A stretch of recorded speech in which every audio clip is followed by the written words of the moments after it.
Hola, ¿cómo están? Mi nombre es Andrés Covaleda y hoy vamos a hablar de Bancard y Remplissage. ¿Es suficiente en la mayoría de los casos? ¿Será que es suficiente en la mayoría de los casos que tenemos de inestabilidad? Bueno, pues vamos a hablar de eso. Primero que todo, para hablar de Bancard y Remplissage, tenemos que hablar del Bancard y de cómo el Bancard falla en los atletas. Tenemos este estudio del 2017 donde se habla principalmente de cómo los defectos óseos glenoideos, la edad y el deporte que realiza el paciente son factores determinantes para falla o recurrencia después de una reparación tipo Bancard. Y en este estudio, pues muy importante, encontraron que los defectos óseos glenoideos, los pacientes jóvenes y cuando son deportes de contacto aumentan el riesgo y la probabilidad de falla, principalmente en el rugby que presentó un 33% de falla, comparado con fútbol americano y otros deportes de contacto. También es importante tener en cuenta que factores que pueden ocasionar recurrencia de la inestabilidad anteroinferior luego de una reparación artroscópica pueden ser, primero, el número de episodios de inestabilidad o de luxaciones, es decir, a mayor número de luxaciones, mayor riesgo de recurrencia. Dos, el tiempo que pasa del episodio de inestabilidad al tratamiento. Y tres, la presencia o no de lesiones en la cabeza humeral, específicamente lesiones de Hill-Sachs. Esto también aumenta el riesgo de falla de las reparaciones artroscópicas tipo Bancard. Bueno, si comparamos ahorita las reparaciones Bancard aisladas contra las reparaciones Bancard y Remplissage, pues tenemos este estudio donde se hicieron dos grupos de 72 pacientes cada uno solo con Bancard y otros con Bancard más Remplissage, y se observa claramente que pues, hay mayor recurrencia en los pacientes a los que solo se les realizó Bancard, con una recurrencia del 14.8% y 29% de recurrencia o inestabilidad residual luego de una reparación Bancard, comparado contra un 1.4% y 5.6% a los pacientes a los que se les agregó el Remplissage. Esto habla de que probablemente el Remplissage dé una mayor estabilidad y mayor seguridad al momento de realizar una reparación para inestabilidad glenomeral.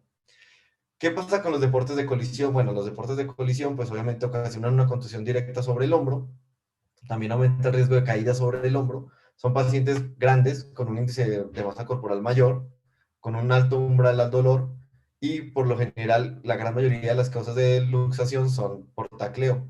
También es importante en estos pacientes identificar si hay lesiones asociadas como Bancard, SLAP y lesiones del mango rotador.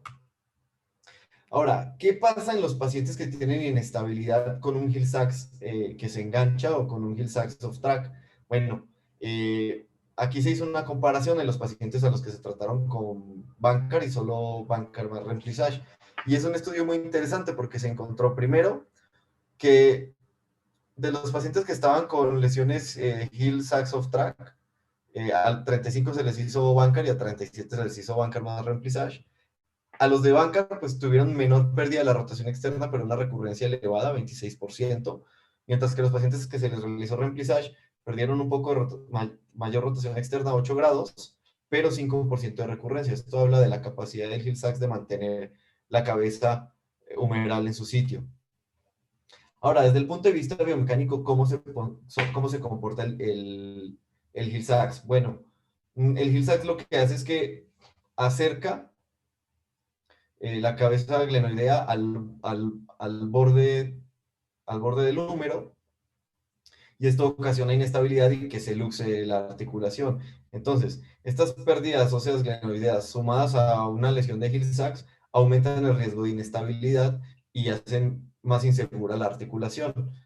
Realizar el remplissage lo que hace es disminuir ese riesgo y disminuir el desplazamiento de la cabeza humeral hacia la parte anterior y evita que se enganche. Y en este estudio queda claramente explicado desde el punto de vista biomecánico cómo en los Hill-Sachs of track, al realizar un remplissage, la capsulodesis y la tenodesis del infraespinoso, es suficiente para evitar que las lesiones se enganchen de nuevo y se luxe la articulación. Hay que tener en cuenta que esto es un estudio biomecánico en cadáver, pero explica muy bien o demuestra muy bien cómo funciona este, este tratamiento del Bancard más remplissage.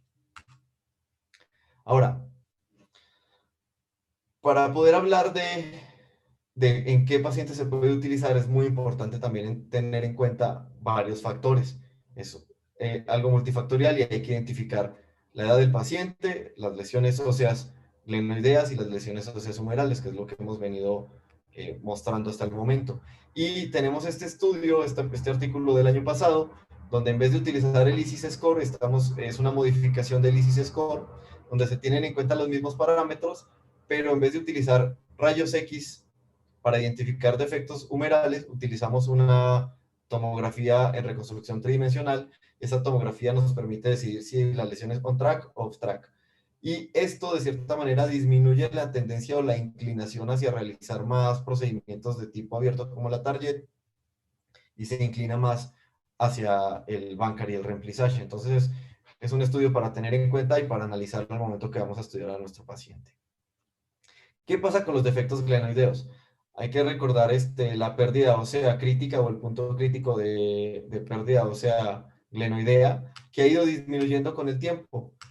Autores que han reportado 15%, otros autores que han reportado el 17.3%, también se ha reportado hasta 13.5% y en estudios recientes inclusive el 10%. Entonces, a medida que la pérdida ósea glenoidea se va haciendo mayor, va aumentando el riesgo de inestabilidad y nos vamos alejando de la opción de utilizar el bancar solamente como una medida terapéutica. Entonces, esto, sumado al concepto del glenoid track, que no voy a profundizar mucho en este concepto porque definitivamente pues, tenemos al experto en nuestro panel y solo vale la pena mencionarlo y es imposible hablar de bancar y remplissage y no mencionar el concepto de glenoid track. Entonces es importante tener en cuenta esto y los defectos óseos bipolares para poder abordar a nuestro paciente con inestabilidad. Ahora, ¿qué pasa si comparamos el bancar con el remplissage contra una técnica de aumento óseo como la target o con injertos óseos en pérdidas óseas bipolares durante inestabilidad? Pues resulta que este año salió este artículo en el Arthroscopy y llama la atención primero varias cosas. Uno, que los resultados funcionales son similares. O sea, desde el punto de vista funcional, estos pacientes se comportaron de manera muy similar. Definitivamente, si el paciente tiene una lesión ósea glenoidea de más de un 10%, aumenta el riesgo de falla del bancar con remplissage.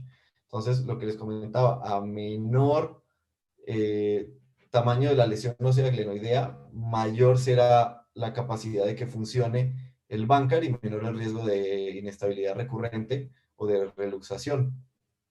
Pero por el otro lado, llama la atención que las complicaciones al momento de realizar aumentos óseos, que por lo general son técnicas abiertas, fueron mayores hasta de un 66% en los pacientes a los que se trataron con la Target o con algún tipo de aumento óseo.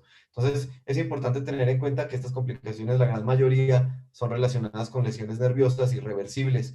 Esto es algo para considerar al momento de nuestra toma de decisiones. Ahora, hablando de la toma de decisiones, ¿qué tengo yo en cuenta? Primero, la edad del paciente. Segundo, si es un paciente que tiene laxitud. Tercero, qué tipo de actividad deportiva realiza. ¿Cuántos episodios de luxaciones lleva? ¿Cuándo fue la última luxación? ¿Y qué defecto óseo tiene? Esto me va a orientar hacia dónde voy. Ahora, ¿en quiénes uso o en quiénes está indicado para mí el bancar más remplissage? Primero, pacientes con esqueletos maduros, entonces pacientes muy jóvenes probablemente no sean la mejor opción. Segundo, que la pérdida ósea glenoidea no sea mayor de 10. Tercero, deportes de bajo riesgo y que hayan tenido menos de 3 episodios de inestabilidad. Más de 3 episodios de inestabilidad, pues me aumenta el riesgo. ¿Cómo lo realizo? Básicamente, primero reviso mi lesión tipo bancar, preparo el heel sacs. Lo que hago es limpiarlo, no lo freso nada más con una cureta para dejar preparada la zona y un lecho sangrante. Pongo mis anclas en el borde inferior y en el borde superior. Ahí están mis anclajes con las suturas. Posteriormente realizo mi reparación de bancar de tipo convencional. Yo utilizo anclas sin nudos. Reviso mi bancar y por último anudo mi remplissage del lado humeral, obviamente haciendo los nudos de manera extraarticular. Lo que hago es nada más retirar la cánula y recuperar las suturas a través de la cápsula y del infraespinoso. Y por último me gustaría mostrarles pues lo que hago yo con mis anclas sin nudos.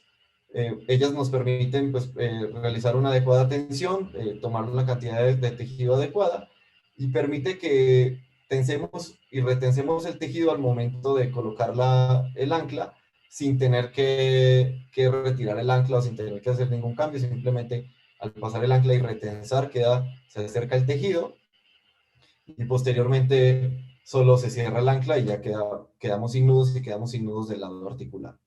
Para concluir, este es el mensaje que yo les traigo. Primero, los deportistas de colisión y los lanzadores por encima de la cabeza podrían no ser los mejores candidatos para esta técnica. Entre más grandes sean los defectos humerales, será mayor el riesgo de falla. En una reparación tipo bancar blando, agregar el remplissage podría disminuir mucho la probabilidad de falla. El índice de complicaciones es inferior al de los procedimientos con aumento óseo y puede considerarse en pacientes de baja demanda funcional. Muchas gracias.